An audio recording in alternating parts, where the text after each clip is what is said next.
ఎటువంటి తండ్రి నేను పరిస్థితులు ఉన్నప్పటికీ తండ్రి నేను వాటిని మీరు సరిచేయగలిగే సమర్థులు తండ్రి నేను తండ్రి గొప్ప దేవానికి వందనాలు చేస్తున్నాను తండ్రి నేను పల్లవి టీచర్ని కూడా మీరు దయచేసి తండ్రి నేను జ్ఞాపకం చేసుకున్నాడు తండ్రి అప్పుడు తండ్రి మీరు ఎంతో ఆశక్తి కలిగి ఉన్నది తండ్రి నేను నీకు స్తోత్రం తండ్రి నేను ఆశ తన ప్రాణాన్ని తండ్రి నేను మీరే తృప్తిపరచండి నీకు స్తోత్రం నీకు స్తోత్రం నీకు స్తోత్రం తండ్రి నేను అప్పుడే చేయించిన ప్రతి ఒక్క ప్రార్థనకి తండ్రి నేను మీరు జవాబు తండ్రి నేను అనుగ్రహిస్తున్న విధానానికి నీకు స్తోత్రం తండ్రి నేను వందనాలు చేస్తున్నాను తండ్రి నేను టీచర్కి ఇచ్చినటువంటి పరిపూర్ణత ఆరోగ్యాన్ని బట్టి నీకు స్తోత్రం అవుతుంది నీకు స్తోత్రం తండ్రి నేను తండ్రి నేను కుటుంబం మార్చబడాలని ఎంతో ఆశపడుచున్నది తండ్రి నేను మీరే కనికరించి కృప చూపించే తండ్రి నేను మీరే తోడండి మీరే ప్రార్థిస్తున్నాను తండ్రి నీకే స్తోత్రం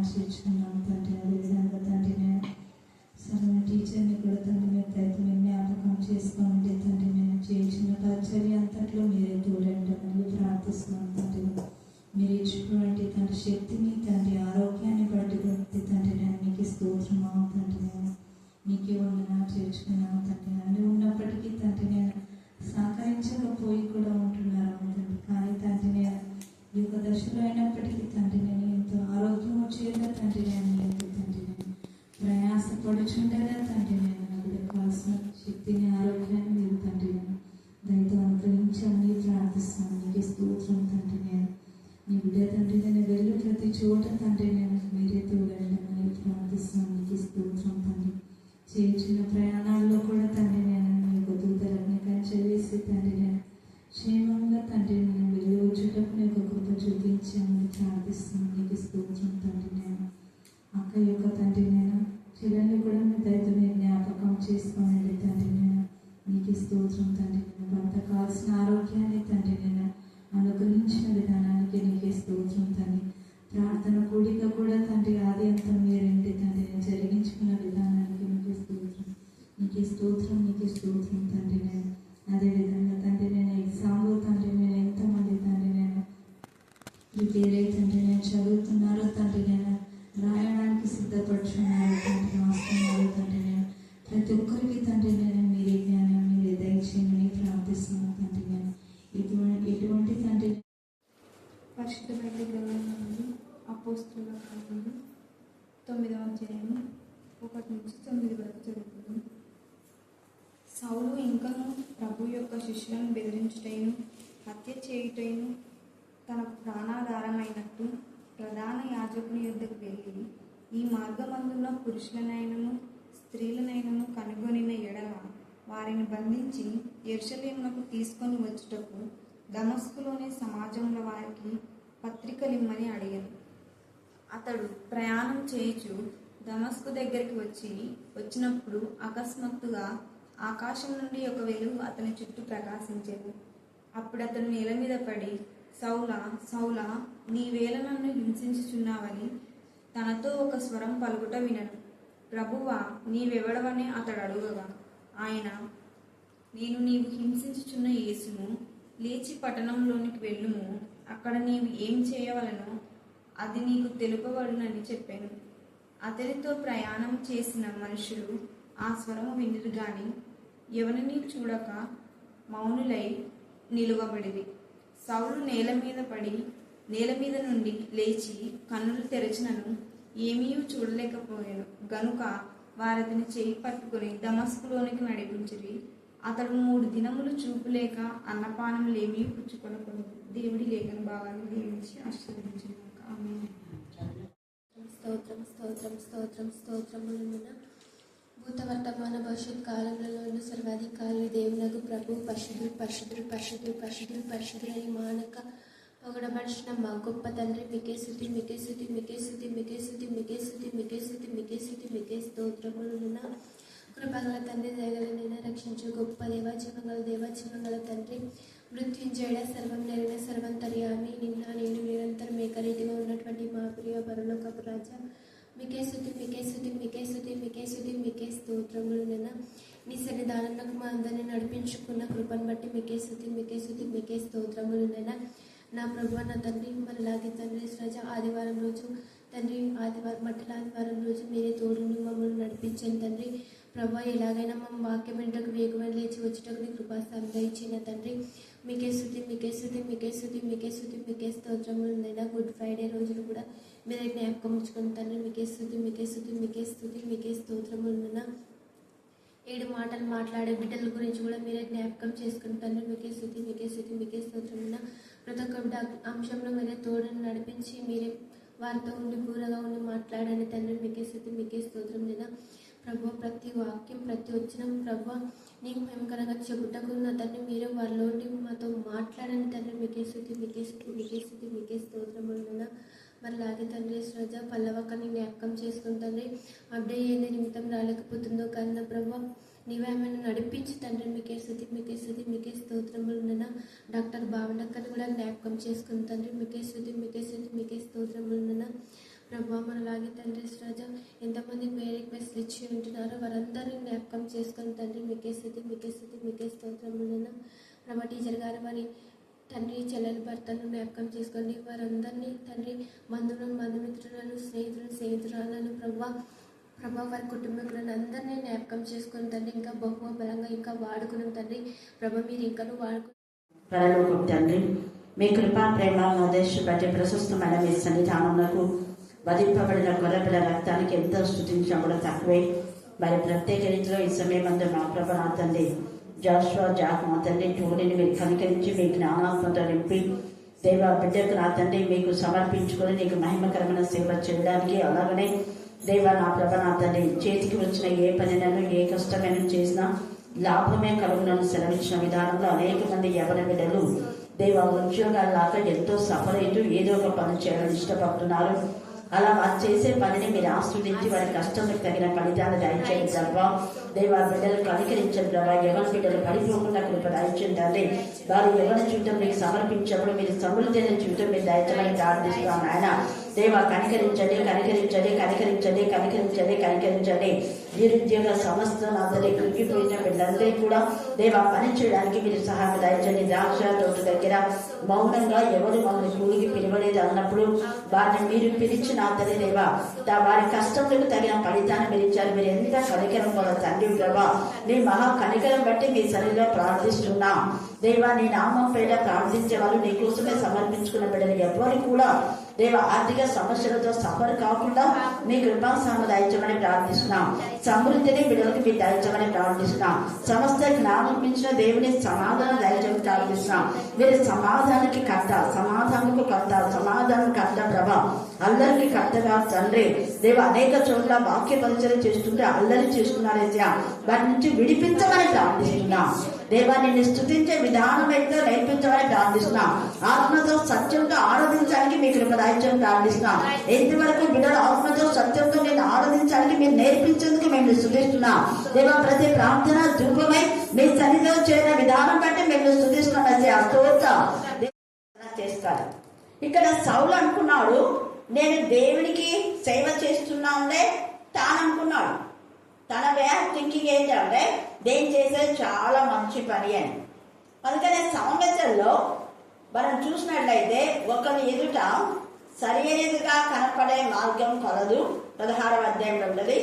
తుదకది మరణంలోకి ఏం చేస్తాడా త్రోవ చేస్తాడు.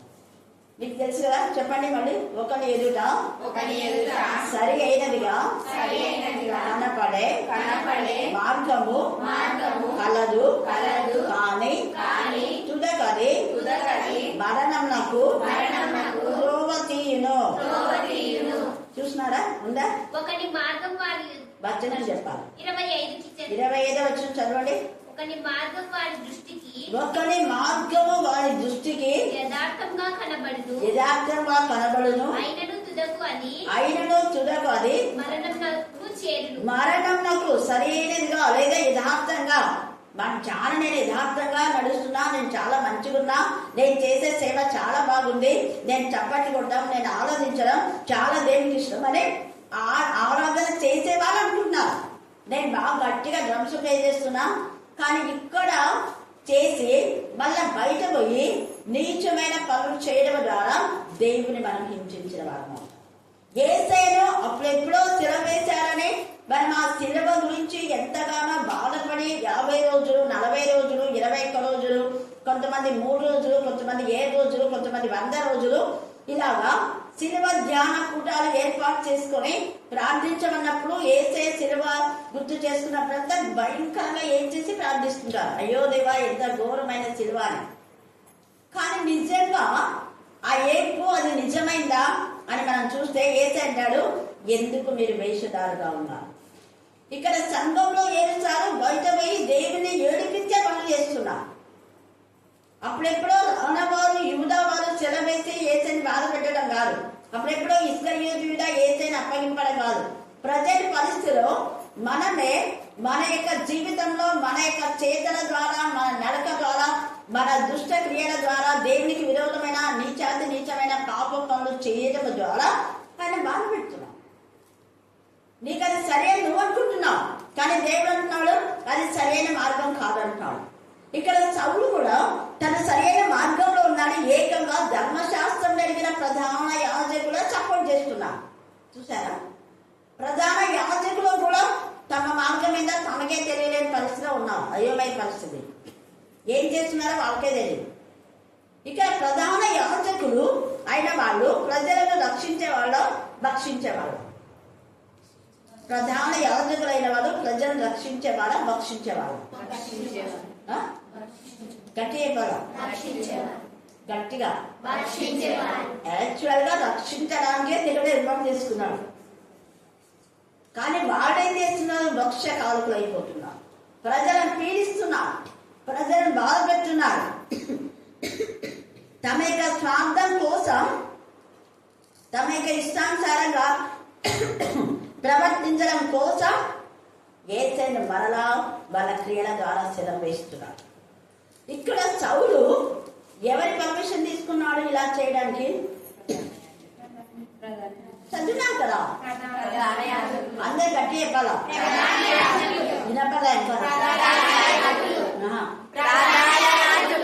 ప్రధాన యాజకులతో తీసుకున్నాడు పర్మిషన్, సిగ్గు లేకుండా ఇచ్చినాడు ప్రధాన యాజకులు.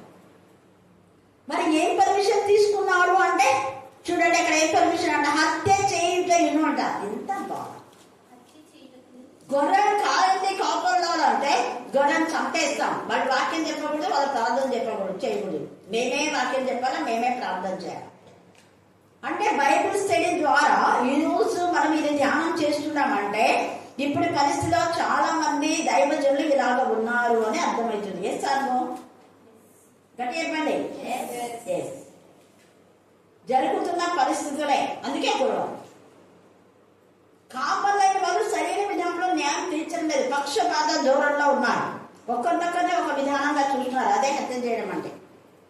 అందుకే ఇక్కడ చూడండి, శిష్యులను బెదిరించుటయు హత్య చేయుటను తనకు ప్రాణాధారమైనట్టు ప్రధాన యాజకుడి యొద్దకు వెళ్ళి ఈ మార్గమందున్న పురుషులనైనను స్త్రీలనైనను కనుగొనిన ఎడల వారిని బంధించి యెరూషలేమునకు తీసుకొని వచ్చుటకు దమస్కులోని సమాజముల వారికి పత్రికలిమ్మని అడిగాను. నీకు పర్మిషన్ ఏంటి? యాజకులు కావాలండి, యాజకులు ఇంతకంటే ఇంకేం కావాలి, ఇంతకంటే నాకేం కావాలి. వాళ్ళంతా వాక్యం చెప్పి యేసుప్రభు వెంట తింటుంటే మాకు సిగ్గు పోతుంది, కోపం. శిష్యులను అట్లనే చెయ్యి, ఆయన అంటే ఎవరెవరు ఉన్నారో వాళ్ళందరూ చేయి. అప్పుడు యేసయ్య మార్గంలో యేసయ్య నామం ఎవరు చెప్పరు, ఈ శిష్యులను అందరిలో పొగలరు, శిష్యుల వెంట వీళ్ళు తిరగరు. అప్పుడు మా మందిరానికి వస్తారు, మాకు కాలు దగ్గరికి వస్తాయి, వాళ్ళకి కావాలంతా కాలుతాం. వీళ్ళ వెంట తిరిగితే వాళ్ళకి ఇస్తున్నారు కదా, అంతా భూములు అమ్మి వాళ్ళ దగ్గర పెట్టిందా కడుపుల మంది అయిపోయింది. అయ్యో మీ భూములు మీ ఇల్లు అమ్మి అపోస్తుల బాధల దగ్గర పెట్టినారా, నా దగ్గర పెట్టింటే ఎంత బాగుంటుందా? మా పిల్లలకు మా భార్య మేమంతా అన్నీ ఏమైనా కట్టుకొని ఏసీ కార్లలో ఏసీ రూమ్లలో ఉంటుంటే మేము పోయి వాళ్ళకి ఇచ్చినారా? ఎప్పుడైతే అది జరిగిందో అప్పటి నుంచే ఎక్కువ హింస మొదలైంది. 4వ అధ్యాయం నుంచి మనం చూసుకున్నాం కదా, చాలాసార్లు ధ్యానించినారు. 3000 మంది ఒకసారి, 5000 మంది పురుషులు మాత్రమే. ఇలాగ అనేక మంది మార్పు చెంది పరిశుద్ధాత్మతో నింపబడి దేవుని పిల్లలుగా మాత్రం వాళ్ళకి ఇష్టం రాదు. పరిశుద్ధాత్మతో నింపబడి ఆత్మీయంగా వాళ్ళు ఎదుగుతుంటే ఏం పరిశుద్ధాత్మ, ఏం భాషలు, ఇవేనా మాట్లాడేది? వాళ్ళకు పరిశుద్ధాత్మతో శక్తితో నింపబడి భాషలు మాట్లాడినంత మాత్రాన పరిశుద్ధాత్మతో శక్తితో ఉన్నట్టు కాదని మీకు చాలాసార్లు చెప్పారు. అవునా కదా? వాక్యం చెప్పినంత మాత్రాన పరిశుద్ధాత్మతో శక్తితో నింపబడినట్టు కాదు. ప్రవర్తన, అందుకే ఆ చర్చ మంచిదా కాదని తెలుసుకోవాలంటే ప్రవర్తన. వారి ప్రవర్తన చూసి వారు నిజంగా ఆత్మ సంబంధులైతే వాళ్ళ మెయిన్ క్యారెక్టర్ ఏంటంటే తాము ఆత్మీయంగా ఎదుగుతూ అందరినీ ఆత్మీయంగా ఏం చేస్తారు? ఎదగ చేస్తారు. మేమే హైలైట్ అనే పరిస్థితికి అస్సలు లేదు. శిష్యులు పరిశుద్ధాత్మ పొందుకొని అనేకుల పైన చేతులుంచడం ద్వారా పరిశుద్ధాత్మతో నింపబడినారు. ఇప్పుడు మీరు వెళ్ళి వాక్యం చెప్పండి అంటున్నారు. మీరు సేవ చేయండి. మేము చేసిన సేవ మీరు కూడా చేయగలరు. దేవుడు మాకు ఇచ్చిన కృపను తన్నిధులు మీకు కూడా ఇస్తారు. దేవుడి పక్షపాతం లేని దేవుడు అని చెప్పడం కోసమే వాళ్ళ పరిశుద్ధాత్మతో శక్తితో అనేకులు నింపబడేలా దేవుడి సరిగ్గా ప్రార్థిస్తున్నారు. కాబట్టి ఈ సమయంలో మన ఆధ్యాత్మిక జీవితంలో మనం దేవుడికి మేలు చేసే వారంగా ఉన్నామో కీడు చేసే వారంగా ఉన్నాం. అందుకే యేసయ్య ఏమంటున్నాడు చూడండి, 3వ వచనం. అతడు ప్రయాణం చేయించు దమస్కు దగ్గరకు వచ్చినప్పుడు అకస్మాత్తుగా ఆకాశం నుండి ఒక వెలుగు అతని చుట్టూ. అకస్మాత్తుగా అంటే అనుకోలేదు. అలాగే అపోస్తల కార్యం 2వ అధ్యాయంలో కూడా యేసు ప్రభువు వాడు చేతుల నుంచి వారిని ఊది వారిని ఆశ్రయించినాడు. చేతులు ఉంచడం ద్వారా వాళ్ళు కొంత పొందుకున్నారు. ఇంకా శక్తి రాలేదు. అప్పుడు పైనుంచి శక్తి పొందు వరకు పట్టణంలో నిల్చుండని చెప్పాడు కదా, పరిశుద్ధాత్మ వచ్చింది. కానీ ఇంకా శక్తి కోసం రోజు ప్రార్థన చేస్తున్నారు వాళ్ళు మానక. ఇంటిందా దేవాలయం అలాగా మేడ గదిగా చేస్తూ ఉంటేనే వాళ్ళు దేవాలయంలో ప్రతి దినం వెళ్ళి ప్రార్థన చేస్తున్నారండి. అంటే వీళ్ళంతా వీళ్ళ ప్రోగ్రామ్స్ అన్నీ అయిపోయినాక ఎప్పుడో పోయి ప్రార్థన చేసుకుంటున్నారు. కానీ దేవాలయంలో ప్రార్థన చేసేటప్పుడు మనకి పరిశుద్ధాత్మతో శక్తితో నింపబడాలి. ఎప్పుడు నింపబడినారు? మళ్ళీ చెప్పాలా?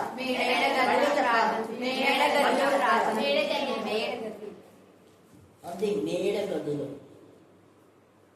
ఎందుకు చూడండి, మేడ గదిలో దేవుడు వాళ్ళను అకస్మాత్తుగా వాళ్ళు అనుకోలే. అకస్మాత్తుగా పరిశుద్ధాత్మ వాళ్ళపైన వాళ్ళని ఆత్మశక్తివంతులుగా చేసి ఆ శక్తి ద్వారా అనేకులకు ఆ శక్తిని సరఫరా చేసుకున్నారు. ఒక్కరి నుంచి ఒకరికి ఎనర్జీ, కరెంట్ సప్లై ఒక ఇంటి నుంచి ఒకరికి వస్తుంది కదా, అలాగే ప్రతి ఇల్లు కరెంట్ సప్లై కావాలని కోరుకుంటున్నారు అందరూ. అవునా? ఏడ్చుకుంటున్నారా? మరి ప్రతి ఒక్కరు పరిశుద్ధ ఆత్మతో నింపబడాలని ఎందుకు అనుకోకూడదు. ఇది స్వాభావికమైన వెలుగు. ఇది కరెంట్ ఉంటే వెలుగుతాయి, లేకపోతే లేదు. కానీ పరిశుద్ధ ఆత్మ అలా కాదు, నిరంతరం వెలిగించేది. అది ఒకరు ఆరితే ఆరిపేసేది కాదు, మన పాపం బట్టి ఆరిపోతుంది అంత. దేవునికి విరోధమైన పాపం మనం చేస్తే వెళ్ళిపోతాడు. కింగ్ సౌలు పరిశుద్ధాత్మతో నింపబడినాడు.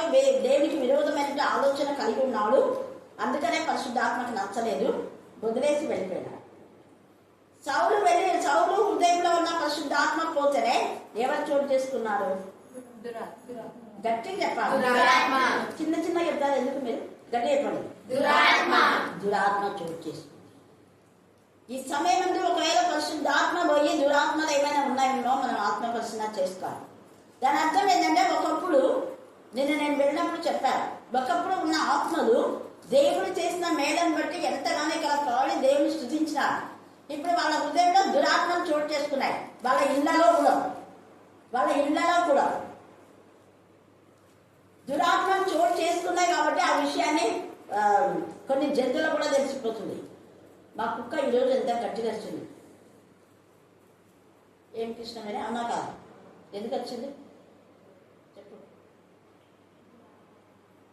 పొద్దున్న తరగతి ఎంత గట్టిగా వచ్చింది. అది తర్వాత మళ్ళా నేను పోయిన తర్వాత సాఫ్ట్ అయిపోయింది. నాకు తెలిసి ఈమెను అసలు ఎందుకు రాణిస్తున్నారు ఒకటి, రెండోది నిన్న ఎందుకు వినాను ఒకటి. రెండు చెప్పిన మాట వినదు, విన్నప్పుడు ఎందుకు రాణిస్తారు. వచ్చింది ఇక్కడ తలుపు చేసుకుంటే ఎంత పెద్ద కేకలు ఇస్తుంది, ముగ్గుతా ఉంది. తర్వాత నేను వచ్చి ఇంకా నువ్వు అదొక కనపడింది దానికంటే అప్పుడు మళ్ళీ సాపుకు వచ్చి కొంచెం తిరిగి అంతా ఆడుకొని మళ్ళీ ప్రార్థన జరిగేటప్పుడు లోపలికి ఉంటే మనకు హల్లెలూయా హల్లెలూయా. దేవుడు జంతువులకు ఇచ్చిన జ్ఞానం మనుషులు లేకుండా పోతుంది. వాడికి తెలుసు ఎక్కడ ఏముందని వాడికి అర్థమైపోతుంది. అందుకనే గార్ధవంతో బుద్ధి చెప్పించినాడు కదా దేవుడు. ప్రవక్త ఆయన దేవుడి ద్వారా మాట్లాడారు, కానీ దేవుడే గార్ధవంతో బుద్ధి చెప్పించినాడు బిలాము. హల్లెలూయా హల్లెలూయా. ఇక్కడ ఈ సౌలు ఇలాగ వినడని దేవుడు అకస్మాత్తుగా ప్రత్యక్షమై వెలుగు వచ్చేసింది, పెద్ద వెలుగు. ఆ వెలుగు కనుక్కున్నప్పుడు అతని చుట్టూ ఉన్న వాళ్ళు కూడా ఆ వెలుగును చూశారే కానీ ఏం మాట్లాడుతున్నారో అన్నది వాళ్ళు వినరు. చూడండి తేడా చూడండి. సేమ్ దమస్క మార్గమే, ఒకే మందిరంలో మనం ఉన్నాం. కానీ ఆ మందిరంలో నీ ప్రార్థన దేవుడికి ఇష్టమై ఉందా లేదా? నీ యొక్క ఆరాధన దేవుడికి ఇష్టమైందా లేదా? దేవుళ్ళో నువ్వు ఆనందిస్తున్నావా లేదా అన్నది ఇక్కడ రుజువు. ఇక్కడ సౌలు మాత్రమే స్వరం విన్నాడు, మిగతా వాళ్ళు విన్నారా? చదవండి. అతనితో ప్రయాణం చేసిన మనుషులు ఆ స్వరములు వినిరి కాని ఎవరిని చూడక మౌనులై నిలబడింది. ఎవరిని చూడక మౌనులై ఉన్నారు. వీళ్ళకి ఒక్కడికే కనపడింది వెలుగు, స్వరము, స్వరూపం. ఎవరు మీరు ప్రభువా, ఎవరు మీరు అంటున్నారు. ఆ స్వరం కూడా వీళ్ళు ఏంటి ఉరిమినట్టుగా వినపడింది అంతే. ఏం మాట్లాడిందో ఏం తెలియదు, ఎవరో మాట్లాడుతున్నారు అన్నట్టు అంతే, క్లారిటీ లేదు. కానీ సౌలుకు ప్రత్యక్షంగా అన్నాడు. ఎవరనుకున్నావు? నేను నీవు హింసించుతున్నావు యేసు. ఏం చెప్పాడు? యేసు. ఆ మాట వినంగానే నేల పడ్డాడు. వాళ్ళందరూ వింటే గుండె వరకు చచ్చిపోతుంది వాళ్ళంతా. చదవమ్మా. అప్పుడు అతడు నేల మీద పడి సౌలా సౌలా నీవేళ నన్ను హింసించుచున్నావని తనతో ఒక స్వరం పలుకుట వినెను. ప్రభువా నీవెవడమని అతడు అడుగా, ఆయన నీవు హింసించుచున్నా యేసును, నేను నీవు హింసించుచున్నా యేసును. ఎంత తేటగా మాట్లాడుతున్నా. ఈ మధ్యాహ్నం వేళ ఒకవేళ నీతో ఇంకెవరితో ఉన్నా దేవుడు నాతో ఆ మాట అంటే ఎంత బాధ. ఇన్ని మేళ్ళు పొందుకొని మళ్ళా హింస పెడుతున్నారా? ఎస్, ఎన్నో మేలు పొందుతున్నారు. చదవలేని వాళ్ళ పిల్లలకు దేవుడు చదివించాడు, ఉద్యోగం లేని వాళ్ళకి దేవుడు ఉద్యోగం ఇచ్చాడు. కానీ దేవుడు చదివి దగ్గర మేము అక్కడ పోతున్నాం ఇక్కడ పోతున్నాం అంటే యేసుకి ఎంత బాధ. ఇక్కడ కూడా సౌలు ఏం చేస్తున్నాడు? ధర్మశాస్త్రం ప్రకారము యేసు కాదు యెహోవా దేవుడు అని చేస్తున్నాడు. మేము యెహోవా దేవుని పరిచయం చేస్తున్నాం అంటున్నాడు. కానీ యేసు అన్నాడు, నువ్వు పోయేటటువంటి స్థలము అది కాదు. నువ్వు ఎక్కడ ఆత్మీయంగా ఎదిగావు, నీ స్థలాన్ని నువ్వు గుర్తుపెట్టుకో. నేను దేవుని సేవనే చేస్తున్నా, ప్రధాన యాజకులే చెప్పాను నాకు ఇవన్నీ చేయమని. ధర్మశాస్త్ర ప్రకారమే నేను చేస్తున్నా. దేవుడు ఒక్కడే, యెహోవా దేవుడు తప్ప ఇంకెవరు దేవుడు లేడు. మరి మీరేమో యేసయ్య దేవుడు అంటున్నారు, దేవుడి కుమారుడు అంటున్నారు. మేము దానికి ఒప్పుకో, మేము చేసేది కరెక్టే. కానీ దేవుడు అంటున్నాడు నేను చేసేది కరెక్ట్ కాదు చెప్పేశాడు. ఈ మధ్యాహ్నంలో మన యొక్క మాటలు, మన చూపులు, మన చేతుల ద్వారా యేసుని ఇంకా హింసిస్తున్నాము లేదా సంతోషపెడుతున్నాము. అక్కడ 2వ రాజులు కూడా సేమ్ ఇలాంటి దర్శనాలు చాలా ఉన్నాయి. దర్శనాలు ఇది దమస్క మార్గంలో సౌలుకు వచ్చి సౌలుతో మాట్లాడేటువంటి దర్శనం. ఆ దర్శనం ద్వారా సౌలుకు జ్ఞానోదయమై తన తప్పు తెలుసుకొని పశ్చాత్తాపడి మారు మనసు పొంది మరణం మట్టుకు ప్రభు పరిచయం చేశాడు. మనం 2వ రాజుల్లో కూడా దైవ జనులను బాధ పెడితే ఇలాంటి శిక్షణ వస్తుంది. మనం చూస్తే 2వ రాజులు 2వ అధ్యాయము 11వ వచనం చదవండి. 2:11. 2వ రాజులు 2:11. వారు ఇంకా వెంటుచు మాట్లాడుతుండగా ఇదిగో అగ్ని రథంలోను అగ్ని గుర్రంలోను కనబడి వీరిద్దరిని వేరు చేశాయి. ముందు అగ్ని రథాలు, తర్వాత అగ్ని గుర్రాలు. అగ్ని రథాలు, అగ్ని గుర్రాలు ఈ వేరు చేసినాయి. అవి ఎలీషా కలుపుతున్నాయి. మిగతా చాలా మంది శిష్యులు ఉన్నారు కదా, వాళ్ళందరూ చూసినారా? వాళ్ళు కలుపుతారు. ఊగా కనుక్కోమన్నాడు, ఎక్కడికే పోయినాడు, ఏలేని వెతుకుదాం కదా అని వాళ్ళు పోతున్నారు. ఏలే ఎక్కడో పడిపోయాడు, వెతుకుదామని వాళ్ళు పోతున్నారు. ఎలీషా తెలుసు కాబట్టి చూశాడు. తర్వాత ఆ యొక్క దుప్పటి పట్టుకొని అక్కడంతే ఉండి మీకు బాగా చదవండి. మళ్ళీ నది అందరికి యూతులకు వచ్చేసాడు దాటి. దేవునికి మహిమకరంగా. అదే 1వ అధ్యాయంలో మనం చూస్తే 12వ వచనంలో ఇదే ఏలియా అక్కడ ఏం చేశాడు అందుకు ఏలీయా, ఆ, నేను దైవజనుడనైతే అంటున్నాడు ఏలియా, దైవజనుడనైతే దైవ నిన్ను సంతోషింపజేస్తాను, నేను నిన్ను బాధపడే పని ఏం చేయను. నేను దైవజనుడనైతే నాలో నువ్వు నిజంగా ఆనందిస్తుంటే, నా కార్యం నీకు ఇష్టంగా ఉంటే, ప్రభా వీళ్ళు చేసే పని నీకు వ్యతిరేకంగా ఉంటే పైనుంచి అగ్ని దిగి వీళ్ళ 70 మందిని వెంటనే దహించిందా లేదా?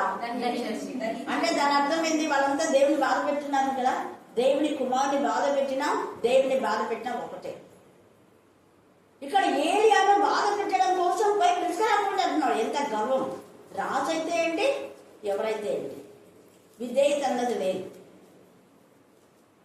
వాళ్ళ గర్వానికి, వాళ్ళ అహంకారానికి 70 మంది చచ్చారు. రెండవసారి కూడా మళ్ళీ అదే అయింది. 2 సార్లు 100 మంది పైనుంచి అగ్ని రథాలు, అగ్ని గుర్రాలు వచ్చి వాడిని దహింప చేస్తే అగ్ని దిగి వచ్చి, అప్పుడు మూల వాళ్ళకి జ్ఞానోదయమైంది. జ్ఞానోదయమై ఏమంటున్నాడు అతను చూడండి, దైవజనుడా దయచేసి నా ప్రాణము నీ దాసులైన ఈ 70 మంది ప్రాణములను నీ దృష్టికి ప్రియమైనవిగా ఉండని. అది ఎంత చేస్తున్నాడు. ఆయనతో పాటు 50 మంది వస్తే వాళ్ళ ప్రాణం కాపాడమంటున్నాడు.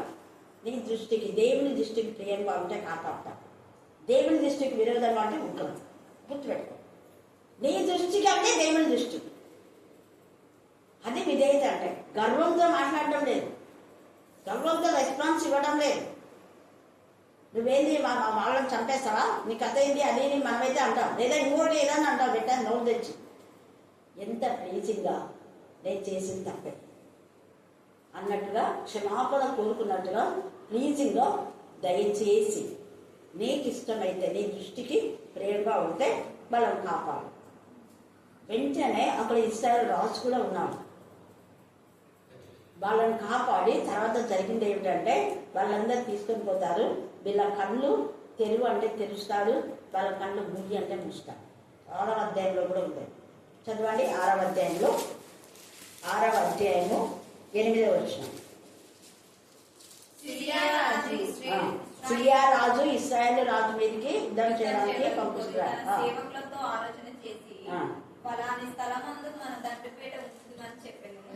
అయితే ఆ దైవజనుడు ఇశ్రాయేలు రాజునకు వర్తమానం పంపి, ఫలాని స్థలమునకు నీవు పోవద్దు, అతనికి సిరియనులు వచ్చి దిగి ఉన్నారని తెలియజేశాను. కనుక ఇశ్రాయేలు రాజు దైవజనుడు తనకు తెలిపి హెచ్చరిక చేసిన స్థలమునకు పంపి సంగతి తెలుసుకొని తన వారిని రక్షించుకోలేను. అది తన వారిని రక్షించుకున్నాడా లేదా? ఇలాగ మాటి మాటికి జరుగుచూ వచ్చినందున సిరియా రాజు కల్లోలపడి తన సేవకులను పిలిచి, మనలో ఇశ్రాయేలు రాజు పక్షము వహించిన వారెవరైనది మాకు తెలియజెప్పరాదా అని వారిని అడగగా, అతడి సేవకులలో ఒకడు, రాజువైన నా ఏలినవాడ, ఇశ్రాయేలు రాజు పక్షంలో ఎవరునూ లేరు గాని ఇశ్రాయేలీలో ఉన్న ప్రవక్త ఎలీషా మీ అంతఃపురమందు మీరు అనుకొన్న మాటలు ఇశ్రాయేలు రాజులకు తెలియజేశారా? మీరు అంతఃపురంలో లోపల మనం దేవుని పిల్లల గురించి చాటున మాట్లాడుకుంటే దేవునికి తెలియదా?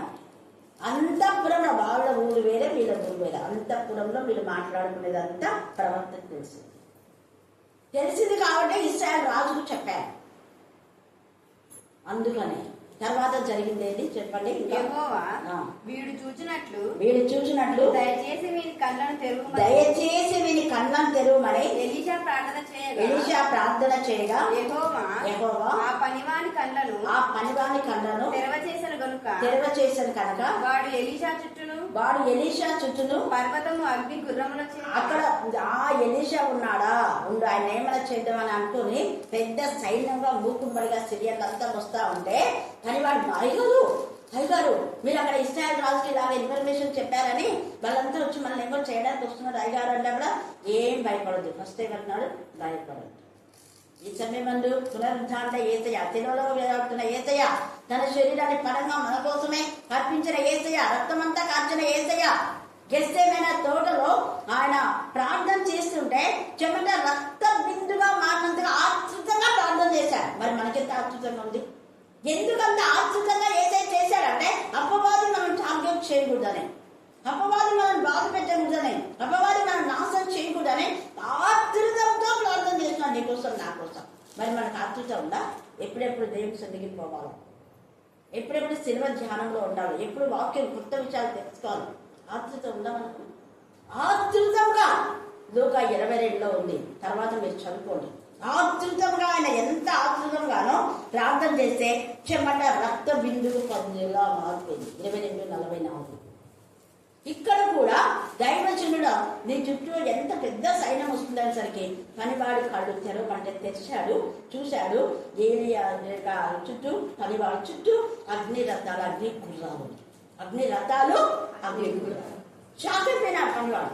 ఎప్పుడు చూడలే కదా మనం. ఎప్పుడైనా ఇక్కడ అగ్ని రథాలు, అగ్ని గుర్రాలు చూస్తే పెరుగుతాయి పెద్దలు చస్తారు. పనివాడు షాక్ అయిపోయినాడు. మొదట భయపడవద్దు అన్నాడు. తండ్రి దేవుని కళ్ళు తెలియాలి. సరే వాళ్ళందరూ వచ్చినారు. 16వ వచనం చదివాను. 16 మీరు ఇంటికి వెళ్తా అదంతా చదువుకోండి. 16వ వచనం. అతడు భయపడవద్దు, మన పక్షంలో ఉన్నవాడు వారికంటే అధికులై ఉన్నాడు. అది చెప్తున్నాడు. భయపడద్దు, వారికంటే దేవుని కంటే అధికులై ఉన్నాడు. యెహోవా వీడు చూచినట్లు దయచేసి వీని కళ్ళను తెరవమని ఎలీషా ప్రార్థించగా యెహోవా పనివాని కళ్ళు తెరవజేశాను. కనుక వాడు ఎలీషా చుట్టూను. అదంతా అయిపోయింది. తర్వాత 23వ వచనం చదవాలి. 16 నుంచి అట్లే చదువుకుంటా పోతే వాళ్ళందరూ వస్తారు. వచ్చిన తర్వాత వాళ్ళ చుట్టూ కూడా వాళ్ళ కళ్ళను మోయమని చెప్తాడు. మూస్తారు. మూసినప్పుడు మళ్ళా శోంలోకి పోయినాక వాళ్ళ కళ్ళు తెరుస్తారు. తెరిచినప్పుడు ఇశ్రాయేలు రాజు అన్నాడు, వీళ్ళని ఏమైనా చేయమంటే వద్దు, ఏం చేయొచ్చు, వాళ్ళకి భోజనం పెట్టి పంపించు. శత్రువులను ఎంత మిత్రులుగా చేస్తుంది. వాళ్ళు హాని చేయదు. ఎందుకంటే వాళ్ళంతా కూడా అమాయకులు. వాళ్ళు అక్కడ సిరియా రాజు పొమ్మంటే వచ్చాడు కాబట్టి మనం వాళ్ళని హాని చేయకూడదు, చంపకూడదు. రాజు అంటే ఏమంటే వినాల్సిందే కదా, అందుకు వచ్చారు. వాళ్ళకు భోజనం పెట్టి పంపించినారు. కళ్ళు మూసుకొని అక్కడ తెస్తే మళ్ళీ పోయి తెచ్చేసరికి శుభ్రంగా ఉన్నారు. ఇంకా ఆ తర్వాత వచ్చిన సీరియళ్ళు రాలేదు. ఇంకెప్పుడు రాలేదు. పోయి చాలా జరిగినంతమే చెప్పినారు. సిగ్గుపోయింది. అయ్యా బాబాయ్, మనం ఏదో ప్రవక్త కదా ఏమైనా చేద్దాం అనుకుంటే ప్రవక్త చుట్టూ అన్ని రథాలు, అగ్ని గుర్రాలు, దేవుడు వాళ్ళకి తోడుగా ఉన్నాయి. మనం ఇంకెప్పుడు వాళ్ళని టచ్ చేయకూడదు. సీరియల్ ఎప్పుడు కూడా రాలేదు. సమాధానం. మళ్ళా దురాత్మ వచ్చినప్పుడే మళ్ళా సీరియలతో గొడవలు వస్తున్నారు. ఈ సమయం ఇక్కడ సౌలు నుంచేగా నీవు హింసించున్న యేసు అని చెప్పంగానే అప్పుడు చూడండి ఇక్కడ ఇలాంటి దర్శనం వచ్చాను. తర్వాత మత్తయి సువార్త 17 దగ్గర కూడా మనం చూస్తే మత్తయి సువార్త 17:2 నుంచి 4 దాకా చదవాలి. మత్తయి సువార్త యేసు ప్రభుకి వచ్చినటువంటి రూపాంతరం కొండ ఆయన ముఖం ఎలా కనపడిందంటే మీరు సూర్యుని వలె.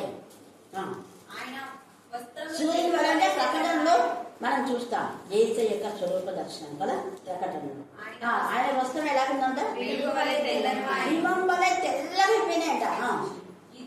ఇదిగో మోషేయు ఏలియాయు మోషే ఏలియా వాళ్ళకి కనుగొన్నాడు. అంటే మోషే ఏలియా చనిపోయిన తర్వాత వాళ్ళ స్టాచ్యూస్ పెట్టారు కాబట్టి వాళ్ళ ముఖాలు వీళ్ళకి తెలిసింది కదా. అందుకని ఇప్పుడు మనం కదా స్టాండర్డ్ ద్వారా యాక్చువల్గా అయితే స్టాండర్డ్ ద్వారా అలా ఉండడు. స్టాండర్డ్ ద్వారా ఫేసే లేదు. అదంతా మా నాన్న ఫేస్ వచ్చింది. అందరూ అన్నారు దేవుదాన క్లాస్లో ఫేస్ అయ్యేది అంటే ఎక్కువ రోజులు ఇక్కడ చేసినాయి కాబట్టి దేవుడు అట్లా చేయించింది కదా అన్నారు. ఎవరు చూడు దేవుదానం చాలా ఫేస్ వచ్చింది. స్టాండర్డ్ దగ్గర ఫేస్ అసలు అది కానే కాదు. ఎందుకు నేను చెప్తున్నా అంటే కొంత పేరు చూసి మనం ఫలానా వాళ్ళని ఐడెంటిఫై చేయగలం. అందుకని పేతురు యోహానులు గుర్తుపట్టినారు. తర్వాత ఆయనతో మాట్లాడుచుండ్రి.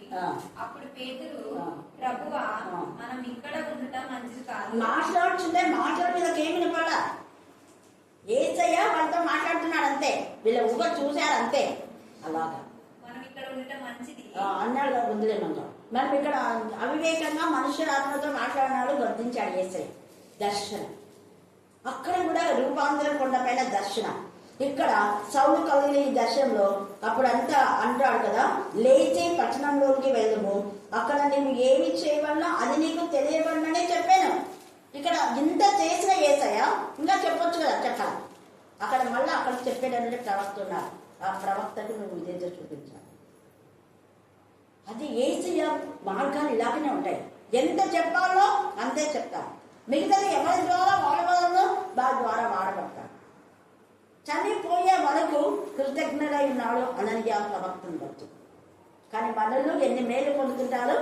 ఏం రావటం లేదంటే అక్కడికి పోతున్నా ఇక్కడికి పోతున్నా సిగ్గు లేకుండా చెప్తుంటారు. అసలు సిగ్గు ఉందా వీళ్ళకు అనిపిస్తున్నాం. ఎన్ని మేలు పొందుకొని ఎప్పుడు పడితే అప్పుడు ఫోన్ కాల్ చేసి మళ్ళీ మాగిన తర్వాత అక్కడికి ఇక్కడికి అందుకని మళ్ళీ మొదటి స్థితే వేస్తాడు దేవుడు. అవునా కదా? కుష్ఠరోగులు మళ్ళీ ఏసీ దగ్గరికి తిరిగి రాకపోతే 9 ఎక్కడంటే ఒక్కడే వచ్చినాడు. ఆ ఒక్కడు సాక్షిగా ఉన్నాడు. మిగతా 9 మందికి వాళ్ళ గర్భాహంకారంటే మళ్ళీ కుష్ఠరోగం వచ్చింది. మళ్ళీ అదే లేని స్థితే, అడుగు తినే స్థితే. ఆ పరిస్థితి మనం తెచ్చుకోకూడదు.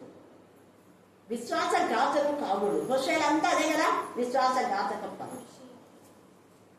హోషేల ఎంత ఇదిగా బాధపడుతున్నాడు తండ్రి అయిన దేవుడు. ఇక్కడైతే సౌల తర్వాత ఇంకా ఎప్పుడు దేవుని విడిచిపెట్టలేదు. విశ్వాసఘాతకుడు కాలేదు. ఆయన చెప్పింది మాత్రమే చేశాడు. ఏమి చేయవలనో అది నీకు తెలియబడని చెప్పాడు. ప్రభా, నేను చాలా సకల విద్య ప్రావీణ్యత గలవాడను, నాకు ధర్మశాస్త్రం అంతా తెలుసు, నాకు ఎవరు చెప్పనవసరం లే అన్నాడా? అన్నా. నువ్వు నేను ఎక్కడ వినిపిస్తాను అక్కడికే పోవాలి. దాన్ని నేను మళ్ళీ యాజకుని దగ్గర పోతా, పాస్టర్ దగ్గర పోతా, పాస్టర్ నాకు బాగా బోధిస్తాడు. అప్పుడు అర్థమైపోయింది, ఓ ఈ యాజకులంతా దేవుని విరోధులు. అయితే వీళ్ళంతా దేవుని అప్పుడు యేసయ్యని హింసించినారు, శిష్యులను బాధ పెట్టినారు. ఇప్పుడు కూడా వాళ్ళు ఏం మార్పు లేదు.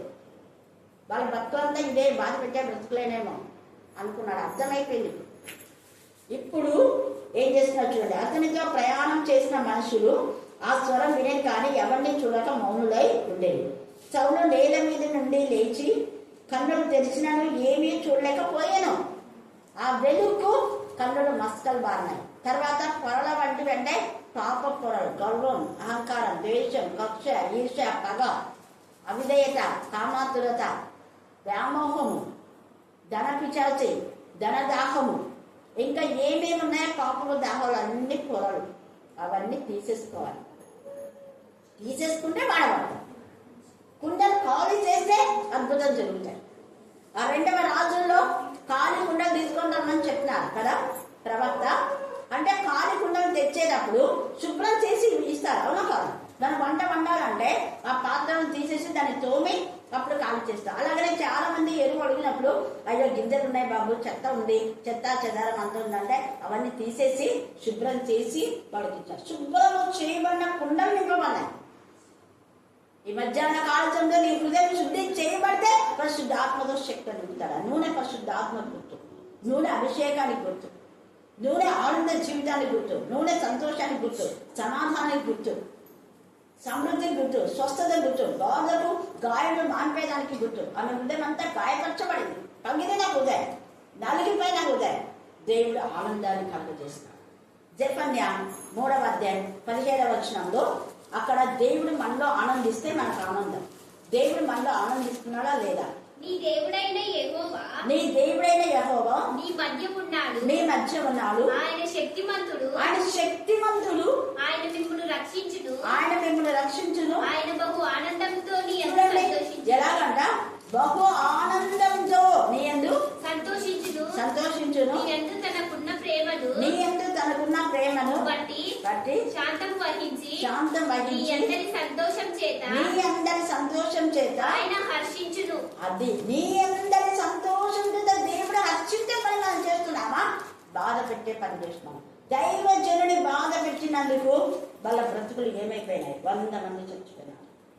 అదే దైవజనుని మరి శిష్యుడైనటువంటి ఎలీషాను బోడివాడ అంటే ఎంతమంది చచ్చిపోయినారు? అక్కడ పెద్ద తిట్టాదేమన్నా, జస్ట్ బోడివాడ 2 సార్లు అన్నారు. 2 సార్లు బోడివాడ అనేసరికి 42 మంది ఎదురుపడి వచ్చింది, చంపేసుకోండి. ఇలా చూసేసరికి చచ్చిపోయినారు. ప్రవక్త ఏమన్నా అక్కడైతే వీరిని 70 మందిని ధైర్యం చేయగాక అన్నాడు. కానీ ఇక్కడ ఎలీషా ఏమన్నా? దేవుడు చూసుకుంటాడు. దేవుని పిల్లలను హత్య చేస్తే దేవుడు చూసుకుంటాడు. జాగ్రత్తగా భయంతో భక్తితో ఉన్నాడు. అనేక దర్శనాలు పౌలుకు మరలా తండ్రి అనే దేవుడు చూపిస్తాడు. కాబట్టి మన ప్రేమ, సంతోషం, సమాధానంతో మన హృదయాలు నింపబడాలి. ఇక్కడ ఈర్ష్య, పగ, కక్ష అన్ని పోయిన పొలలంతా రాలిపోయినాయి. ఇప్పుడు గలతీ 5:22 చెప్పిన వాటితో నింపబడుతున్నాడు పౌలు.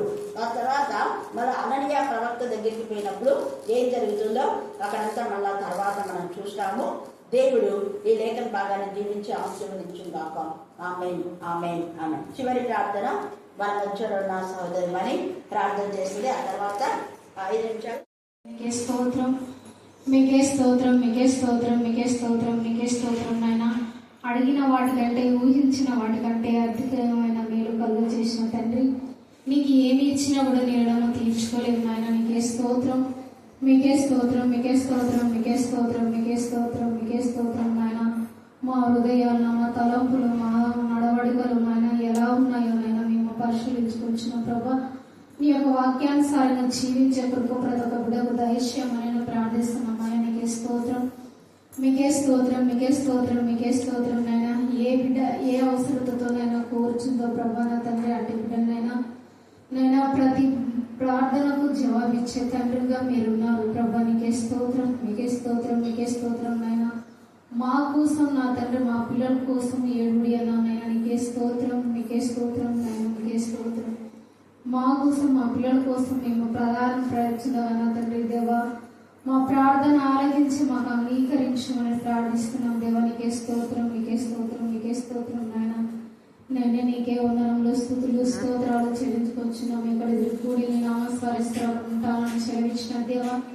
మా మధ్యన సంచరించిన విధానాన్ని బట్టి కూడా నీకు వందనములు, స్తుతులు, స్తోత్రం, మీకే స్తోత్రం, మీకే స్తోత్రం, మీకే స్తోత్రం, స్తుతులు, స్తోత్రాలు చెల్లించుకొచ్చున్నాం నాయన. ఈ దినం చూడలేక ఎంతో మంది నాయన మట్టుకు మందుగా అనిపోయారు ప్రభా. నీ ప్రేమ చేత, నీ కృప చేత, నీ ఆత్మ చేత మా బ్రతికించి నీ సన్నిధిలో నా తండ్రి నీకు మొరపెట్టులాగా మాకు సహాయం చేసిన విధానం బట్టి కూడా నీకు వందనములు, స్తుతులు, స్తోత్రాలు చెల్లించుకొచ్చున్నాం దేవా. నీకే స్తోత్రం, మీకే స్తోత్రం, మీకే స్తోత్రం, మీకే స్తోత్రం నా తండ్రి. నీకు గొప్ప దేవుడు రాజా నా తండ్రి. కొండల తట్టు నా కన్నులు ఎత్తుచున్నాను నా ప్రభానైనా. ఎక్కడి నుండి సహాయం వచ్చినట్టే యెహోవా వలన సహాయం దొరుకుతుందని సెలవిచ్చాను.